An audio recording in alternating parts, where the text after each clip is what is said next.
Assalamualaikum warahmatullahi wabarakatuh. Oke, perkenalkan di sini ada rekan-rekan kita ya. Di sini dari mulai kanan dulu. Saya Tirta. Saya Rio. Dan saya Vaksi. Di sini kita akan membahas sesuatu yang sangat menarik di kalangan remaja. Kita mulai dengan sebuah pertanyaan. Apa tuh? Saya merangkum dalam 3 prioritas di anak-anak yang sudah mulai berpikir dari anak menuju ABG, anak baru gede. Iya. Yang pertama mengenai perihal cinta, Mas. Cinta. Yang kedua tujuan hidup, dan yang ketiga mengenai choice, pilihan. Nah, menurut akang-akang, cinta dulu deh kita bahas. Cinta itu apa sih, Akang? Silakan yuk. Oke. Menurut saya cinta itu sesuatu hal yang berkaitan dengan emosi. Ya, jadi menurut saya cinta itu tidak ada hubungannya dengan pemikiran logis. Tidak ada ya? Tidak ada. Kalau dia lihat-lihat kan banyak perempuan yang kayak saya sukanya sama orang yang tinggi, sama yang ganteng kayak gini. Kalau di sortir itu pasti banyak. Banyak. Ya, setuju. Yang kayak gitu tuh yang dia kriteriakan. Tapi kenapa jadinya sama dia? Gak logis. Cinta itu tidak logis. Semuanya emosi. Emosi. Cinta adalah emosi kah? Bagian dari emosi. Oh, Bagian dari emosi. cinta adalah bagian dari emosi menurut Bung Roy. Dan bagaimana menurut Akang Tirta? Menurut saya cinta itu suatu perasaan ya yang muncul secara tiba-tiba ke lawan jenis. Tiba-tiba ya? Tiba-tiba. Lawan jenis ya. Ya, saya tuh Jenisnya dilawan. Ya, lanjut. kalau bisa melihat sosok wanita yang dia suka, ya dia itu memiliki rasa suka tuh dan menjalin hubungan cinta. Luar biasa. Dan cinta itu suatu perkenalan antara dua insan menurut saya. Jadi hanya dengan kita berkenalan itu sudah dengan cinta ya? Bisa jadi. Luar biasa. Menurut Bung Roy, cinta itu bagian dari emosi. Dan menurut Kak Tirta, cinta itu bisa melalui perkenalan. Bahwa cinta itu bukan suatu yang merugikan untuk kita, tetapi suatu dukungan untuk melahirkan semangat dalam jiwa. Tapi kadang suka ada loh orang-orang yang kalau putus cinta tuh malah patah hati. Nah, Dan ada juga cinta yang cinta dalam diam ya. nah Itu cinta gimana dalam tuh? diam. Menyakiti diri sendiri loh. Ya gak rekan-rekan? Itu tuh mungkin lebih ke konsekuensi dan keuntungan. Kita beruntung bisa merasakan rasa cinta. Tapi dengan kita bisa merasakan rasa cinta, kita pun memiliki konsekuensi yang dimana bisa jadi kita disakiti. Wah. Baik. Jadi cinta itu tak lepas kaitannya dengan sakit hati. Nah, Betul ya? setuju. Kalau misalnya saya perluas lagi pertanyaannya, apa bedanya antara cinta, kasih sayang, dan suka? Apa itu? Cinta, kasih sayang, dan suka. Ya, kita besarkan volume suara kita. Mungkin untuk kasih sayang itu tidak ada kaitannya dengan romansa. Tidak ada. Tidak ada. Kalau Kenapa begitu? cinta kan romansa. Ya mungkin itu hasrat seksual bisa dibilang. Oh iya. Romansa. Seperti dalam masa periode musik ada Iya. romantik. Nah, Romantik ya. tapi kan romantik nggak ada kaitannya dengan cinta. Iya. setuju, Tapi setuju. lebih ke mengekspresikan apa yang ada di ide, apa emosinya. Oh iya, jenisnya kontemporer ya. Ya bisa disebut kontemporer. Juga kalau yang tadi selanjutnya apa? Selain kasih sayang, suka. Mungkin kalau suka itu tidak selebih-lebihnya dari cinta dan kasih sayang. Suka mungkin sekedar suka aja. Gitu. Mungkin kalau suka bisa jadi kalau suka itu lebih ke benda mati. Benda mati. Kayak saya suka makanan ini. Oh, saya suka buku Saya ya. suka Nah. buku ini, saya suka warna ini, saya luar suka lagu biasa. ini. Menarik juga mengenai tanggapannya. Dari Bapak Tirta bagaimana? Kalau misal perihal cinta, cinta itu sebenarnya luas, Luas ya. luas, seluas Samudra Hindia. Wow. Dia sangat luas Ya. Kenapa sangat luas? Karena kita dapat mencintai seperti mencintai orang tua, mencintai diri sendiri, mencintai pada Tuhan. Iya, pada Tuhan Iya. sekalipun ya. Iya. Jadi perihal cinta itu luas, tentang kasih sayang termasuk. Begitu. Jadi kasih sayang itu termasuk dalam cinta atau cinta termasuk Mungkin kasih sayang? cinta. Jadi kasih sayang dan suka itu adalah cabang, Cabang dari dari cinta. Kemana cinta kita akan diarahkan? Nah, Apakah cintaan kita akan disalurkan pada benda yang akhirnya menjadi kata suka atau menjadi sayang saja? Nah, Ya, semuanya pasti punya konsekuensi. Tapi kalau misalnya tadi itu kan cinta itu berbanding lurus dengan yang namanya sakit hati. Jika kamu mau ingin mencintai, berarti kamu harus siap untuk sakit hati. betul sekali. ketika Berarti- kamu ingin berpacaran, bersiaplah untuk disakiti ataupun menyakiti. Oh, di antara dua pilihan itu Iya. ya, disakiti atau menyakiti. Menurut Akang lebih disakiti atau menyakiti? Saya bukan manusia yang suka menyakiti, tapi untuk kali ini saya tidak ingin disakiti. Kenapa? Karena luar biasa sekali ya mengenai cinta, kasih sayang dan rasa suka. Itu adalah percabangan. Dan kalau misalnya kita tabrakin sama realita zaman sekarang dalam perjalanan, kadang ada juga orang murid atau adik-adik kita lah yang baru masuk ke SMA atau yang baru mau beranjak dari SMP ke SMA, dari status bukan remaja awal lagi, mungkin memandang cinta dalam berbagai persepsi. Kira-kira seperti yang kita tahu, cinta itu beragam ya. Ya. Ada cinta mode pandangan pertama, Nah, cinta sekedar cinta, cinta sekedar suka, cinta sekedar sayang, juga cinta yang namanya cinta kera.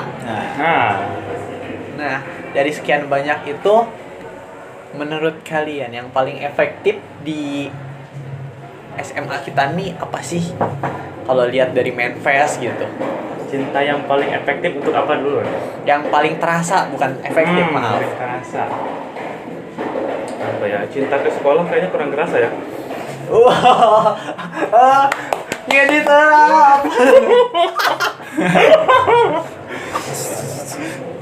Mungkin cinta apa ya? Saya kurang paham. Iya, iya. Kalau di manifest tuh kadang suka ada, misalnya si kakak ini sehat-sehat selalu ya. Nah. Terus ada juga yang iha coy, cina ada kata-kata Mungkin iha cinta. coy. itu menurut saya lebih masuk ke rasa suka sih. Rasa suka. Jadi cuman sekadar suka aja ya. Ya, Betul. rasa suka. Nah, belum tentu dia siap untuk menanggung perjanjian seberat Gunung Tursina. Ini bukan main-main. Ini tuh perjanjian antara aku dan Tuhan. Dengan Mungkin dia ikatan ya. Iya. Harus mau diarahkan tanpa perlu komentar.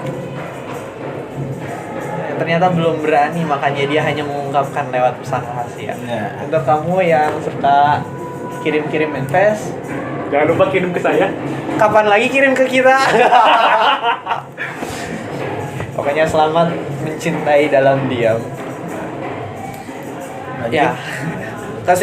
Oke, kita masuk ke bab kedua. Mengenai tujuan hidup. Apa tuh? Pertama, manusia yang benar-benar mengejar hidupnya untuk tujuan. Yang kedua, manusia yang tujuannya kumaha engke. Cuma engkewe lah. gitu. Iya, kumaha engke ya. Dalam artian dia belum merencanakan, biarkan hidup saya mengalir oleh derasnya hujan bulan Juni. Nah, Dan yang ketiga, manusia yang setengah-setengah. apa Ini tuh? yang bahaya. Dia ingin merencanakan, tapi dia selalu dikikis oleh rasa malas dia ini.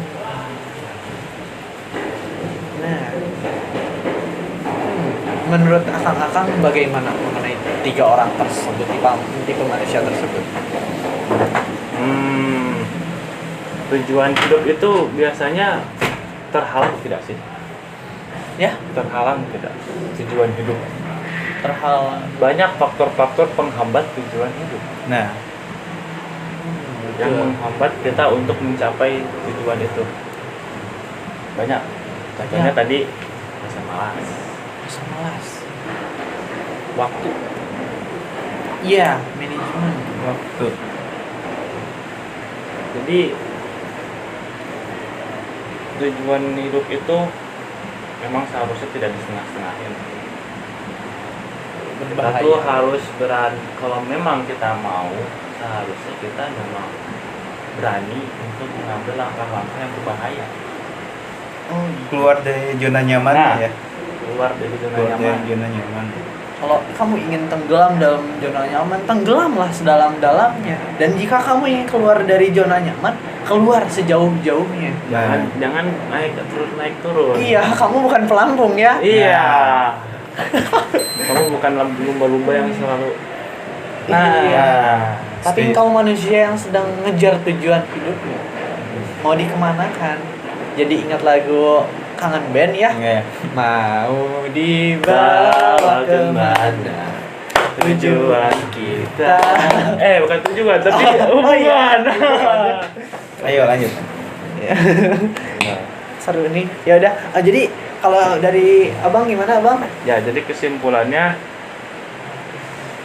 tujuan itu bisa lewat mana aja. Lewat mana aja. Lewat mana aja, dan kita tuh harus berani. Intinya itu. Sekali berani harus tetap Harus berani. berani. Sekali nyemplung harus ngelong. Bagaimana menurut Bung?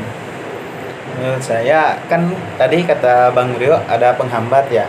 Dari saya ada faktor pendukungnya nih. Nah, Menarik nih faktor pendukung tujuan. Faktor pendukung tujuan untuk apa tadi? Hidup. Hidup. Tujuan hidup. Tujuan hidup. Mau dibawa kemana? Seperti lagu. Kangen Band. Kangen Band ya. Jadi kita tuh harus mempunyai dukungan. Karena ada rasa malas. Oh Nah, iya. dukungannya itu apa, bisa berupa apa aja gitu. Misal kamu di dalam kehidupan sehari-hari menyukai unsur musik ya. Dan itu pun menjadi faktor pendorong kamu untuk bisa meraih cita-cita kamu, atau seperti hubungan lah, balik lagi ke yang tadi. Sangat betul sekali. Seperti yang saya baca dalam buku Mengelola Rasa. Dibagi menjadi beberapa bagian yang namanya cinta itu. Yang saya terjemahkan menjadi bahwa cinta itu kadang hanya memandang fisik aja. Ada cinta yang tipenya cuma memandang fisik aja, untuk hura-hura aja, Melampiaskan ya. melampiaskannya. Ada juga yang cintanya tuh hanya kepada harta si prianya atau kepada wanitanya. Harta. Ada juga material. Sangat betul. Ada juga cinta yang hanya untuk mengangkat nama. Seperti kamu pacaran atau mencintai seorang pejabat negara misalnya. Ya seperti itu. Ya. Dan yang terakhir ada tingkatan cinta yang paling tinggi. Yaitu cinta yang mengesampingkan ego. Nah, Cinta yang fokus pada tujuan. Cinta yang terkonsep jelas. Di samping itu, cinta ini penuh dengan pengorbanan. nah, Kadang ada juga satu cinta yang tertinggal. apa tuh? Cinta yang lahir dari rasa sakit. Luar biasa. Jadi kesimpulan antara cinta dan mencintai itu adalah berhati-hati. Lebih baik tentukan dulu tujuan hidupmu, betul? Iya sih. Cinta dan masa depan. Cinta dan masa depan. Ya, Hidup ini adalah pilihan lah. pilihan Kan 3 poin ya, antara cinta, tujuan hidup, dan masa depan. Apa tuh? pilihan. Masalah yang sering kita temukan di anak-anak muda. Mungkin next time kita akan coba buat linknya. Siap. Kita coba Oke. berinteraksi sama anak-anak. Mungkin akan ditampilkan di sini. Yang beda ini ada buku-buku juga. Ini keluaran dari Semanik loh. Iya, ini Buku-buku pandemi cerpen di Ciawi. jangan lupa subscribe, main ke Perpus ya. Silakan pikirkan matang-matang. Jangan berani bertindak sebelum berpikir. Nah, Mungkin rekan-rekan punya pesan yang lain mengenai kesimpulan hari ini antara cinta dan masa depan. Cinta dan masa depan ya. Iya. Tapi masa depan tidak akan terjadi tanpa adanya cinta. nah, Apakah kamu mencintai masa depanmu? Nah. Wah. Masa depan apa yang akan kamu cintai? Masa depan seperti apa yang kamu bakal cintai? Bersama siapa kamu Bersama akan siapa? menjalani masa depanmu? Apakah dengan seseorang yang kamu cintai? Atau pada orang yang sebenarnya kamu benci mulai saat ini? Kita nggak tahu. iya. Ya mungkin. Kalau dari saya, Bagaimana? cinta dan masa depan. Jadikanlah cinta sebagai pendorong untuk menjalin masa depan. Ya untuk menuju masa Menuju depan masa ya. depan, ya. Ah, luar biasa. Jadikanlah pendorong. Si cinta itu kan jadi pendorong untuk masa depan kita. Jangan dijadikan penghambat dan jadikanlah pendorong. Itu saja sih dari saya. Jadikan sebagai pendorong, faktor Ya. pendorong. Jangan dijadikan sebagai Faktor penghambat kelemahan. dan kelemahan. Aduh, nah, ada apa, Bung? Sepertinya mama saya sudah menelpon. Wah. Sayang Sayang sekali. sekali. Ya udah. Kemungkinan besar saya harus pamit lebih awal. Baik. Iya. Selamat berdamai dengan perjalanan. Ya, hati-hati di jalan, Bung. Terima kasih juga kawan-kawan yang sudah menonton. Saya duluan pamit. Ya, sampai jumpa. Oh iya. Ada apa? Saya juga ada urusan penting ini di belakang. Harus cepat pulang. Baik, Oh, saya iya, duluan berarti ya. saya sendiri ya. Aduh, ya udah, terima kasih. Mungkin kita harus mencari narasumber yang tidak sibuk untuk saat ini ya. Sudah. Jika ada masalah-masalah yang menarik untuk dibahas, boleh untuk hubungi Instagram atau YouTube atau media massa di bawah. Oke. Mungkin wabillahi hidayah wa taufik. Enggak pada salam ya. Ya udah. Wassalamualaikum warahmatullahi wabarakatuh.